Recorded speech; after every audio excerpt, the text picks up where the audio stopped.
Is this the human limit of skateboarding?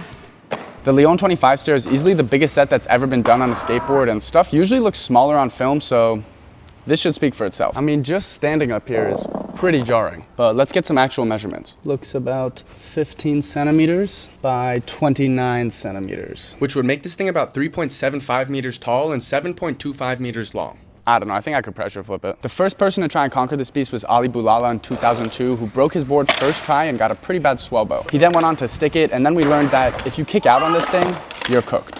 It wasn't until 12 years later that none other than Jaws gave this thing a go for himself, only to tear his MCL in half. But Jaws wasn't gonna give up that easily. A year later, he came back and had a 2-day battle with security, and the sheer impact of this thing before he was the first and only person to roll away from the Lyon 25 on a skateboard. In 2020, Aurélien Girard took advantage of the quarantine and nearly did it first try, only to then stick it a couple times in a row and make the same mistake that Bulala did. Actually kind of crazy that Jaws never kicked out and stuck all of his attempts, I'm pretty sure. That was probably the rationale behind the melon grab. There have been a handful of other action sports athletes who have tried to conquer this thing, including scooterers. I mean, a lot of scooterers tried this thing, 16 to be exact. Most of them just ate it, but we did have a tail whip and a backflip.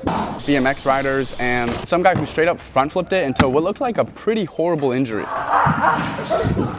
I hope the clip was worth it. I mean, this thing is so dangerous that you're not even allowed to be here. And as big as this thing is, it's just a little smaller than I thought it was gonna be. Like, honestly, I think someone can kickflip this. And if that someone is you, I'll give you $5.